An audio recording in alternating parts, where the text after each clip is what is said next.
Olá, pessoal. Muito boa noite, alunos aí do nosso curso de Engenharia de Software. Eu sou o professor João Messias e estou aqui para dar as boas-vindas para vocês hoje, nessa noite aí, a gente iniciando mais um módulo e hoje a gente começa aí com a disciplina de gerenciamento de software. Quem vai estar aí ministrando essas aulas para vocês é o professor Lucas Maziero, que já está conosco na tela ali, já está pronto para atender as dúvidas de vocês.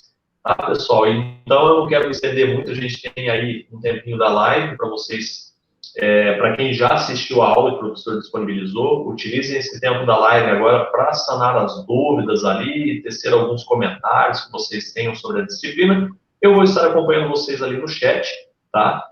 E qualquer dúvida que vocês tiverem, pode me sinalizar que eu vou estar repassando ali para o professor Lucas, ele vai estar acompanhando o chat ali também, tá? Nas mensagens que vocês forem enviando. No mais, quero desejar um bom início de módulo a todos vocês, um bom início de disciplina, bons estudos, pessoal, e é isso aí. Aproveitem a live de hoje. Bom início de módulo aí. Até mais. Valeu, professor. Boa noite, pessoal.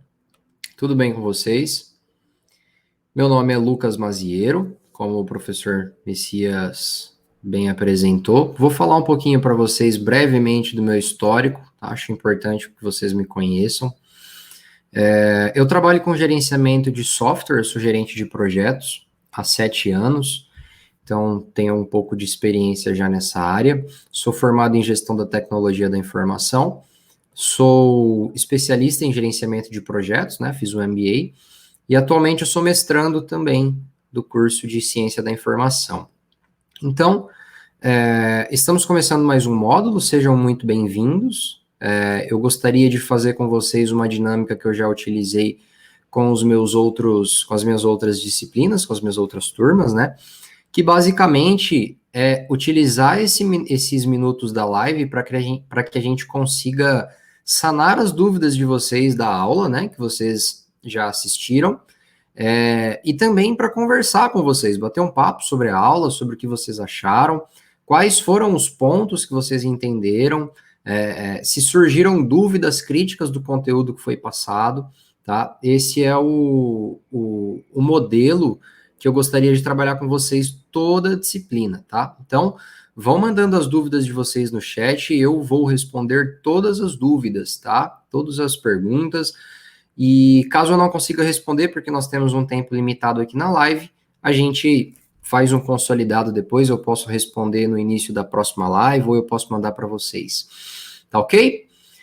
Começando, o Breno já mandou uma pergunta aqui. Olá, professor Lucas, gostei da cadeira gamer. Obrigado. Aí, ó. Gerente de projeto também tem cadeira gamer. Mas o gerenciamento de software pode ser incluso até pós-desenvolvimento, no caso de atualização. Breno, talvez eu não tenha entendido bem a sua pergunta. O gerenciamento de software pode ser incluso até pós-desenvolvimento? Ah, tá. Seria no sentido, se tiver errado, você pode me corrigir no chat, tá, Breno? Você diz no sentido de gerenciar mesmo após terminarmos o desenvolvimento. Se for isso, sim, tá? No caso de atualização, que a gente chama de sustentação, né? Ou seja, nós entregamos o software ao cliente, a partir disso, não é mais evolução daquela parte do software, nós estamos fazendo a sustentação dela. Então, estamos fazendo melhoria, alteração, atualização. Então, toda a sustentação a gente gerencia normalmente com prazo, fazemos levantamento de custo, vemos o escopo da atualização. E se for uma evolução do software, ou seja, entregamos uma pequena parte do software e aí agora a gente vai evoluir aquela parte, também é projeto. Então a gente gerencia essa pequena parte como um projeto, tá? Do mesmo jeito que eu expliquei para vocês na aula. Nós vamos utilizar todas as boas práticas, né, de gerenciamento, vamos olhar prazo, vamos olhar o escopo, vamos olhar o custo, tá ok? Alex Figueiredo, professor, ainda tenho um pouco de confusão sobre metodologia ágil e PMBOK. Pode comentar sobre? Posso comentar. Nós vamos ter aulas específicas sobre isso, tá, Alex? Não se preocupa, você vai entender bem. Mas falando um pouco mais superficial, porque eu vou explicar isso para vocês nas próximas aulas com bastante detalhe, A metodologia ágil são métodos ágeis para desenvolvimento de software, tá? O que significa isso? São as formas que nós utilizamos para desenvolver o software ágil. Então, existe ali o modo tradicional e existe o modo ágil. Nós estamos falando agora de agilidade, que aí a gente já está falando de manifesto ágil, o pensamento ágil, que tem bastante diferença com o modo tradicional, tá? Então, agilidade, o ágil, que todos falam hoje, as metodologias ágeis, né? Scrum, Kanban, Safe, XP, FDD, etc., são as metodologias que foram desenvolvidas para a construção, a engenharia do software, tá? Entenda a agilidade como um marco no gerenciamento de projeto, tá? Entenda a agilidade como sendo uma nova forma de pensar em desenvolver software. Ponto. O PMBOK não tem absolutamente nada a ver com isso. O PMBOK, ele é basicamente um guia de boas práticas para gerenciar projetos, seja projetos utilizando métodos ágeis de desenvolvimento ou não, tá? Não tem ligação uma coisa com a outra. O PMBOK, ele tem lá suas áreas de conhecimento, seus grupos de processos, como a gente viu na aula, né? Eu passei para vocês as 10 áreas de conhecimento do PMBOK, os grupos de processo, e aí o PMBOK vai dizer para nós as formas de gerenciar o software utilizando daquele guia, né? Então, exemplo, o PMBOK lá tem os seus grupos de processo, que é o primeiro, a iniciação, né? A gente começa na iniciação, planejamento, a execução, monitoramento e controle e encerramento. Então, o PMBOK me diz que essas são as 5 fases fundamentais de um projeto, né? Os grupos de processo, todos estarão dentro desses 5 itens, dessas 5 fases do processo.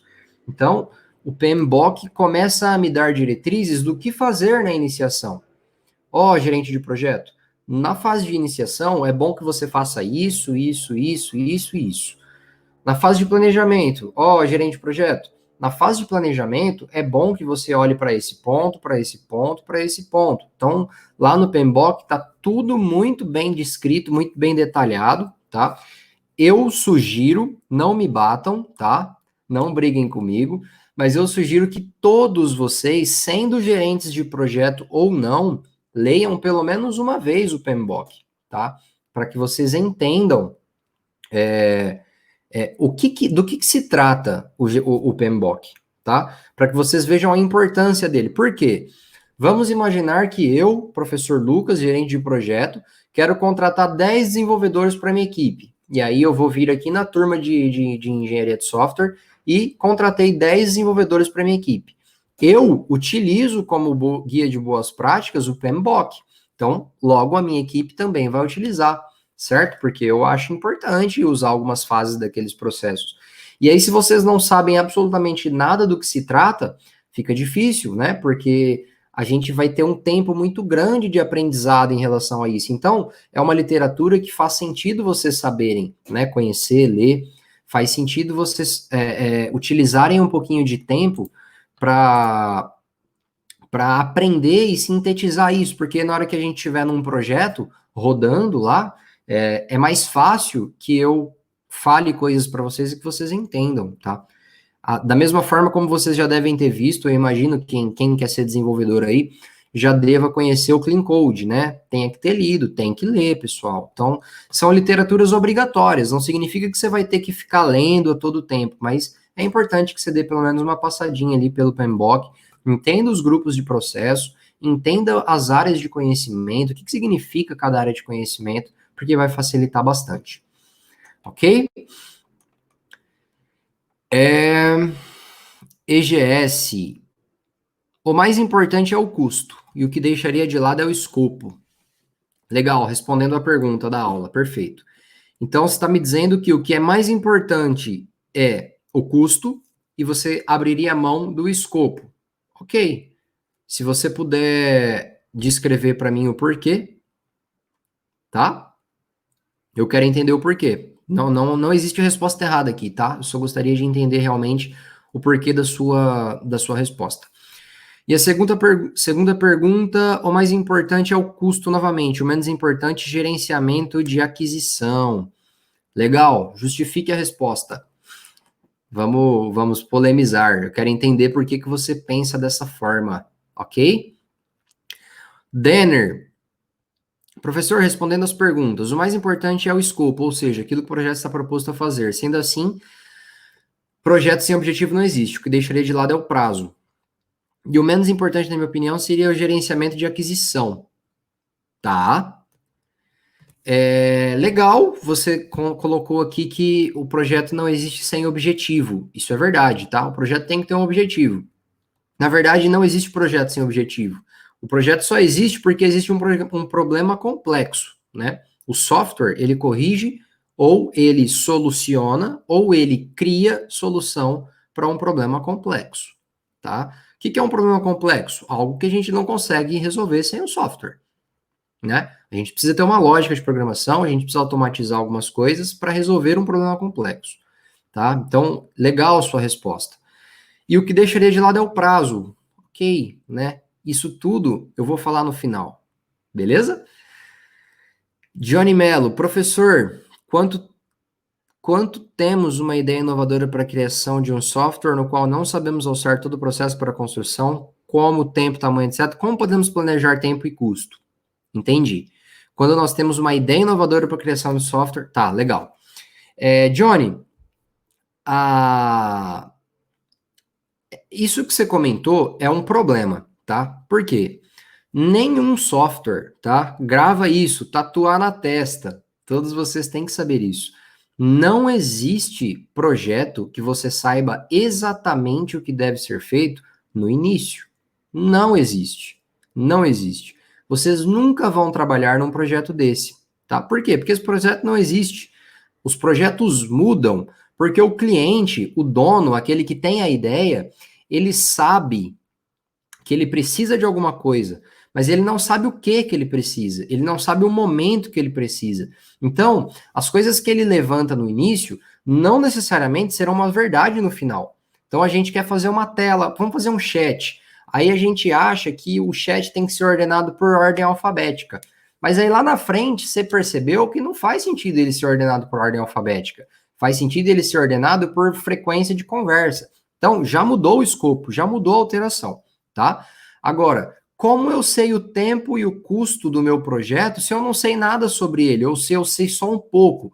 A gente faz em partes, a gente quebra. Você não vai saber o todo do projeto mesmo.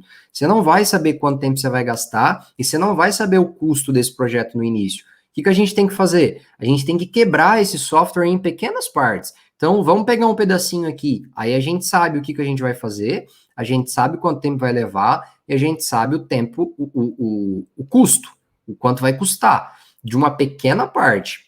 Beleza? Ah, ok, isso aqui está fechado, vamos começar a fazer. Começa a fazer já pensando no próximo pacote de trabalho. Isso a gente chama de MVP, um mínimo viável, tá? Para que o software tenha incrementos.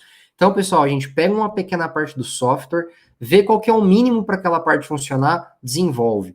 Ah, mas falta coisa, falta, mas isso não é o relevante para que ele funcione. Isso aqui é só para a gente ver ele em funcionamento, sabermos prazos, sabermos custo e sabermos escopo, tá? Então, a técnica de MVP ajuda bastante nisso. Quebramos o software, definimos os 3 pilares ali e segue. E aí sim a gente vai tendo ideias de custo, tá? Considerando a base histórica.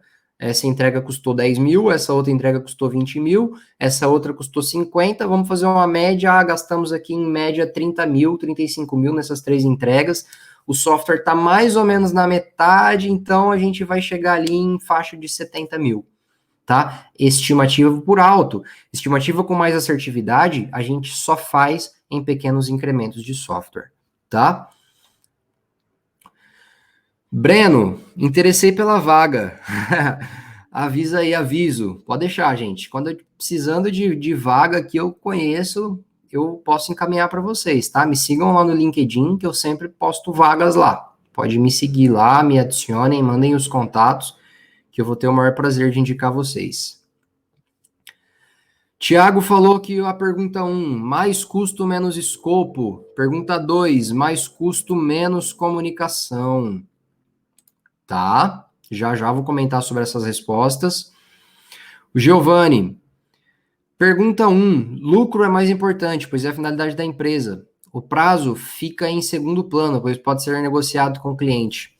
Custo, tempo e qualidade não são desacoplável.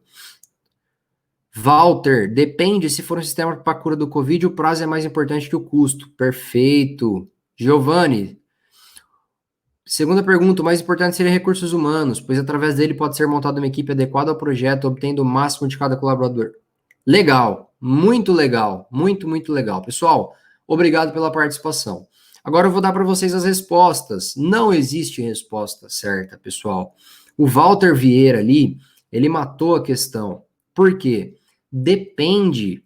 Depende. O que eu priorizo? Não sei, depende. Depende do software, depende do cliente, depende da situação. No caso que ele falou ali do Covid, gente, se for um sistema para cura do Covid, eu pago o que quiser.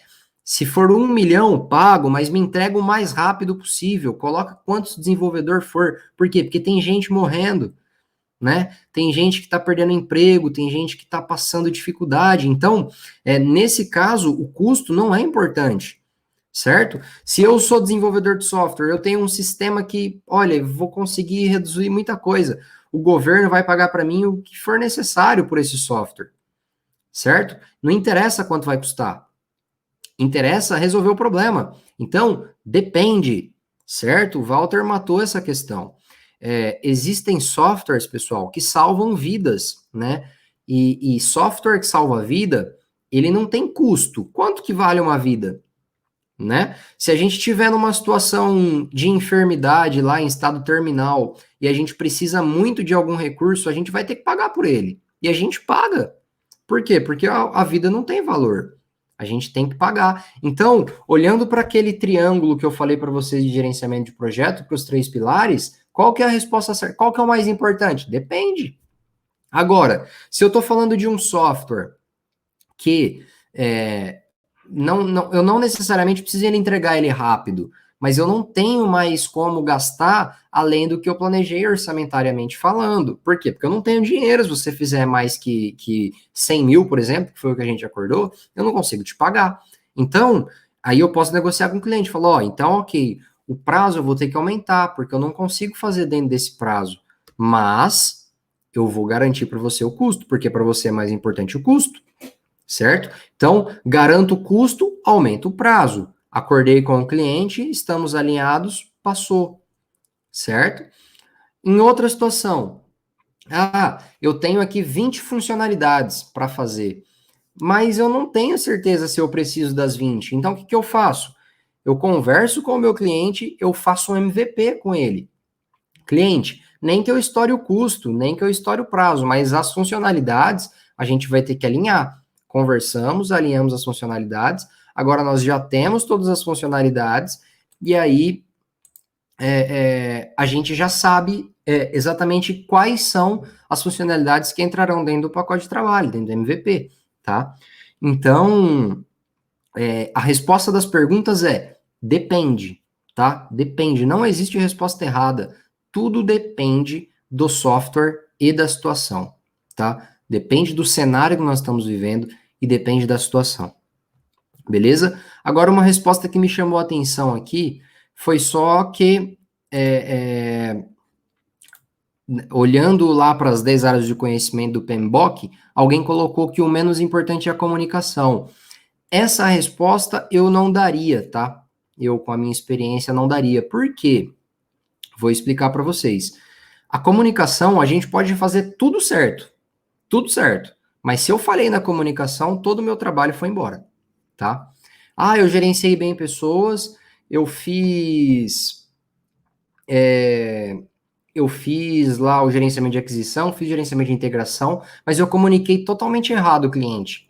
Eu quebrei a expectativa do cliente. Gente, comunicação a gente não pode nunca despriorizar. Sempre em primeiro lugar, tá? Então, ponto de atenção em relação ao que é mais importante. A comunicação nunca, nunca, nunca deve estar em último caso, tá? Eu vou disponibilizar para vocês aqui o link da enquete para que vocês possam responder, mandei aí no chat. Tiago Lima, professor, disponibiliza a programação das aulas ao vivo. Para mim, será importante para acompanhar antes das aulas ao vivo. Se as aulas for práticas como essa, eu estudo a teoria com os livros. Tiago, existe sim um planejamento das aulas ao vivo. Isso já foi feito, eu acredito que o professor João Messias já deva ter. O professor está aí? Sim. A programação de aula está disponível lá no mural de avisos, pessoal. Inclusive, foi feito lá num templatezinho bem bacana. Tá? O professor Lucas disponibilizou aí toda a sequência das 9 aulas. E é só você acessar lá o mural de avisos que você vai ver. Tem a sequência de cada aula ao vivo e a respectiva aula conceitual. Se tem algum material extra, alguma coisa que precisa acessar lá, está disponível também. Então, para quem não acessou ainda, é só correr lá no mural de avisos que está disponível. E lembrando, como o professor falou aí, a enquete está disponível, pessoal. Participem, deem esse feedback de vocês, tanto da live, como também da aula que o professor disponibilizou para vocês. Eu estou vendo a participação de vocês aí, a interação com o professor, bem bacana. E vamos comentar para que nas próximas aulas a gente consiga trabalhar de forma bastante dinâmica, assim como está sendo hoje, tá, pessoal? Bem legal essa participação de vocês aí, ok? Professor Lucas, obrigado aí pelo espaço. Legal. Pode ficar aí, professor, eu já vou encerrar. Vai encerrar também. Pessoal, 2 informações muito importantes, tá? Reforçando o que o professor João Messias falou, Tiago, é importantíssimo que vocês assistam às aulas antes da gente fazer a live, tá? Então, tirem um tempinho, por favor, assistam, porque a dinâmica das minhas aulas vai ser sempre essa, serão sempre iguais, tá? Eu gosto de conversar com vocês a respeito do conteúdo da aula, sempre vou colocar uma dúvida ali no final para que a gente possa discutir, igual a gente fez agora, tá? E isso é muito importante, gera um engajamento legal. E o outro ponto importante aí que o professor falou sobre feedback, eu juro que estou acabando, tá? Meu tempo está estourado, mas 2 minutinhos. Feedback, pessoal, é um dos pilares de gerenciamento de projeto, tá? O que isso significa? Que se eu não sei o que eu estou errando, eu não posso melhorar. E se eu não sei o que eu sou bom, eu não posso continuar fazendo. Essa é a importância de um feedback em gerenciamento de projeto, tá? Então, todas as vezes que vocês verem uma situação ruim em um projeto, o que vocês fazem? Deem um feedback para aquela situação. Quem que é o responsável para aquela pessoa, enfim, para aquele processo, tá? Seja bom também reconhecer pessoas, reconhecer que aquilo é legal, feedback, sempre importante. E aí vocês também têm a oportunidade de dar o feedback da aula, né? Ou seja, já é um exercício de uma prática que vocês vão utilizar muito aí em toda a carreira de vocês. Então, avaliem a aula, avaliem o professor, não existe resposta errada, vocês podem escrever o que o coração de vocês mandar, tá? O professor tá aqui para melhorar e para evoluir o conteúdo para vocês, tá ok? Assim a gente vai encerrar a nossa live, pessoal. Muito, muito obrigado pela presença de vocês. Agradeço pela interação, foi muito bacana. Espero que sejamos assim até o final da disciplina, tá ok? Muito obrigado, até a próxima. Boa noite. Até mais.